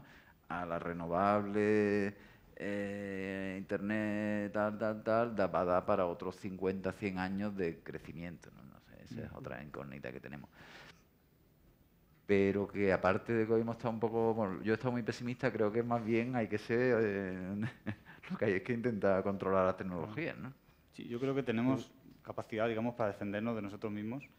Y se nota que en el momento que están apareciendo nuevas tecnologías que efectivamente están en la punta de lanza, que unos pocos pueden acceder y que decir que un software libre es libre, que el código lo puedes modificar a la mitad de los que estamos aquí, que le digo a la mitad, el 99% de los que estamos aquí no nos dice nada, pero a mí me dice que alguien lo podrá hacer, por lo menos, alguien que yo tenga cerca lo podrá hacer, y por otro lado lo que está haciendo la sociedad es autoeducarse en el control y en el manejo en este caso, de la programación, ¿no? O sea, conforme aparecen los medios, poco a poco la punta de lanza se va haciendo más ancha y yo creo que llegará a ser la programación como la bicicleta. O sea, que tú puedas, si tienes el código, puedas modificarlo, porque sabremos leer y escribir en código, como sabremos... Por supuesto, ahí está todo la cola generacional, que yo estoy pensando siempre en qué cosas habrá que no entienda y que no pueda trabajar, ¿no? Porque las habrá, seguro. Bueno, pues no sé, alguno se irá un poco deprimido, otro más contento. Era un poco arriesgado, bueno, pero necesario también. Yo creo que quedarnos con la sensación de que podemos utilizar las tecnologías para nuestro bienestar y nuestro bienestar como sociedad. Yo creo que estamos ahora mismo en este paradigma que decías, desde Leonor Ostrom del 2009, que escribió Los bienes comunes. Cada vez hablamos más de procomún, pero estamos privatizando el sol a nivel de leyes, ¿no? Y entonces ya no puedes tener un panel solar y te va a costar, no sabemos si lo sacarán o no, pero se están privatizando muchas cosas y a la vez hay un sentimiento muy grande de construir cosas en comunes, ¿no? Y hablando de Rifkin, yo creo a mí de los libros que más me gustó es el de la civilización empática, ¿no? Ya no habla de un desarrollo tecnológico, de un elemento tecnológico, sino de la necesidad de desarrollar nuestra empatía entre seres y nuestra empatía con la naturaleza para realmente, pues a través de la tecnología y de todos los elementos que tenemos, poder cambiar. Pero si no desarrollamos eso, si seguimos bajo el paradigma económico, que es como un paraguas que ahora mismo nos aplasta, y cualquier cosa que cogemos, sea la tecnología, sea cualquier invento, lo vamos a utilizar para convertirlo en un fin económico y forrarnos o construir puramente crecimiento económico, no asociado a un crecimiento social, medioambiental y cultural, como decías tú, si sigue ese fin, el de la economía por encima del resto y el resto pequeñito, creciendo poco a poco, pues es difícil cambiar las cosas, ¿no? Pero yo me gusta ser positivo y yo creo que podemos, que se están haciendo muchas cosas, que habéis puesto ejemplos muy interesantes. Y nada, pues animaros como colectivo también de arquitectos, que bueno, realmente podemos pensar las cosas desde estas perspectivas. Pues muchas gracias a los tres y nada, nos vemos en otra. Muchas gracias a Roca y hacer una... me dicen que abajo creo que vino, ¿no? Pues vamos a tomar un pequeño vino abajo y seguimos ahí el debate. Más.